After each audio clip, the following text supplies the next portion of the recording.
क्या आप MBBS abroad से कर रहे हो या फिर आप अब्रॉड की सोच रहे हो, तो कल ही NMC ने नोटिस इशू करी है और उस नोटिस में इन्फॉर्म किया है सभी फॉरेन मेडिकल स्टूडेंट्स को कि अगर आप फॉरेन में जाना चाहते हो MBBS करने के लिए या फिर आप वहाँ पे पढ़ रहे हो 2021 के बाद अगर आपका एडमिशन हुआ है तो आपको कौन कौन सी गाइडलाइंस को ध्यान में रखना है, और उस पॉइंट को अगर आप फुलफिल नहीं कर पाते हो तो आपका जो सपना है इंडिया में आने के बाद प्रैक्टिस करने का वो सरेआम चकनाचूर हो जाएगा। तो मैं आज आपको बताने जा रहा हूँ मेजर 6 चेंजेस जो NMC ने अपने गाइडलाइंस में किए हैं। सबसे पहले कि मिनिमम जो आपका ड्यूरेशन होना चाहिए पूरा कोर्स का होना चाहिए 54 months only in one institution.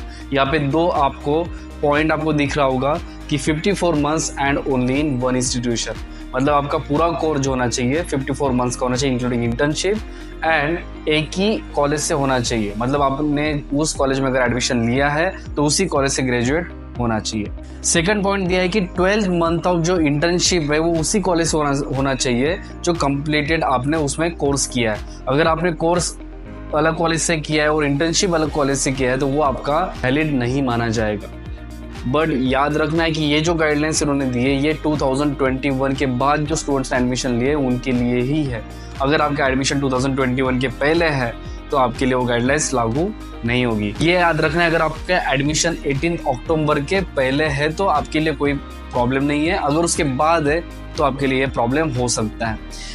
Next point बताया गया कि क्लिनिकल ट्रेनिंग जो है वो पार्ट्स में नहीं होनी चाहिए। मतलब आपने किसी और कॉलेज से किया है क्लिनिकल ट्रेनिंग आधा और आधा किसी और कॉलेज से कर रहे हो तो ये पॉसिबल नहीं होना चाहिए। उसके बाद और इसमें पॉइंट्स ऐड किया कि अक्रॉस दी कंट्रीज, अगर आपका क्लिनिकल ट्रेनिंग मतलब होता है जो आपकी इंटर्नशिप है, अगर आपकी इंटर्नशिप एक कंट्री में की है और आधी इंटर्नशिप आपकी दूसरे कंट्री में की है तो वो वैलिड नहीं मानी जाएगी। सो ये याद रखना है आपको।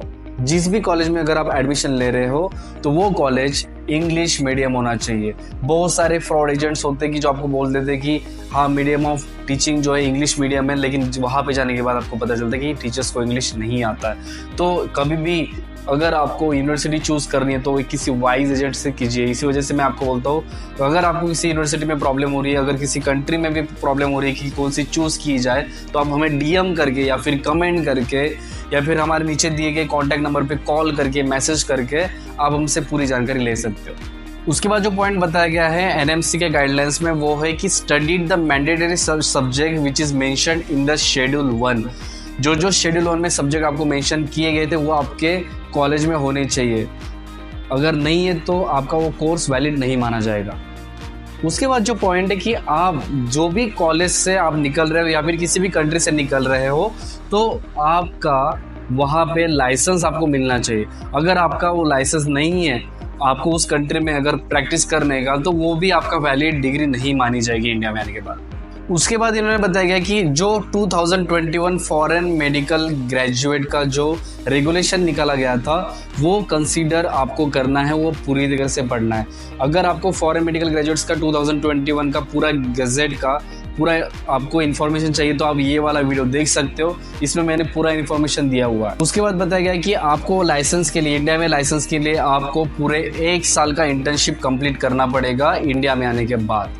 नेक्स्ट पॉइंट यहाँ पे बताया गया कि रिस्क ऑफ डी क्वालिफिकेशन, अगर आप ये सारे क्राइटेरिया फॉलो नहीं करते हो तो आपको इंडिया में आने के बाद प्रैक्टिस के लिए लाइसेंस नहीं दिया जाएगा। आपको कैसे चूज करना है कौन सा इंस्टीट्यूशन अच्छा है, सबसे पहले आप NMC के वेबसाइट पे विजिट कर सकते हो पूरी इंफॉर्मेशन के लिए।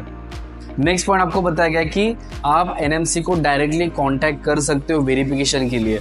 आप अगर NMC को मेल लिखते हो या फिर कॉल करते हो तो आपको पूरी इन्फॉर्मेशन मिलेगी कि ये कॉलेज वहाँ से रजिस्टर्ड है या नहीं है, या फिर इस कॉलेज में कुछ दिक्कत है या फिर प्रॉब्लम है या नहीं है, ये सारी आपको बातें बताई जाएगी। आप एक काम भी अलग से कर सकते हो, आप एम्बेसी में कॉल करके भी आप पूछ सकते हो कि वो कॉलेज वहाँ पे सेफ है या नहीं है, या फिर वहाँ पे कुछ किसी इंडियन स्टूडेंट्स को प्रॉब्लम आ रहा है या नहीं आ रहा है। बहुत सारे ऐसे कॉलेजेस हैं जहाँ पे इंडियन स्टूडेंट जाने के बाद वहाँ पे प्रॉब्लम्स उनको बहुत सारा फेस करना पड़ता है। इसके बाद पॉइंट बताया गया कि do not relay on the university websites and advertisement alone, क्योंकि बहुत सारी फेक कंपनीज है जो अपने आप को यूनिवर्सिटी का ऑफिशियल पार्टनर बताती है और यूनिवर्सिटी की ऑफिशियल साइट्स खुलवा देती है और वहाँ पे अपना नंबर दे देती है, जो कंपनीज का नंबर होता है, ना कि यूनिवर्सिटीज़ का होता है। और बहुत सारे एडवर्टाइजमेंट होते हैं कि वहाँ पे कंफर्म एडमिशन हो जाएगा, वहाँ पे कोई प्रॉब्लम नहीं, कोई दिक्कत नहीं है। लेकिन जब वहाँ पे स्टूडेंट्स, इंडियन स्टूडेंट्स वहाँ पे जब जाते हैं, तब वहाँ पे उनको प्रॉब्लम्स फेस करनी पड़ती है फर्स्ट ईयर में, सेकंड ईयर में, कि सब्जेक्ट क्लियर नहीं हो रहे, कि वहाँ पे बहुत सारे प्रॉब्लम्स फेस हो रहे हैं वहाँ पे। तो ये सारी बातें आपको ध्यान में रखनी होगी। तो कभी भी किसी भी वेबसाइट पे आप भरोसा मत कीजिएगा। तब तक के लिए ये गाइडलाइन जो दी है ये आपको ध्यान में रखनी है, और ये गाइडलाइंस की पीडीएफ में नीचे डिस्क्रिप्शन बॉक्स में दे दे रहा हूँ, आप वहाँ से डाउनलोड करके पूरी थ्रूली इन्फॉर्मेशन आप स्टडी कर सकते हो। तब तक के लिए take care and good bye.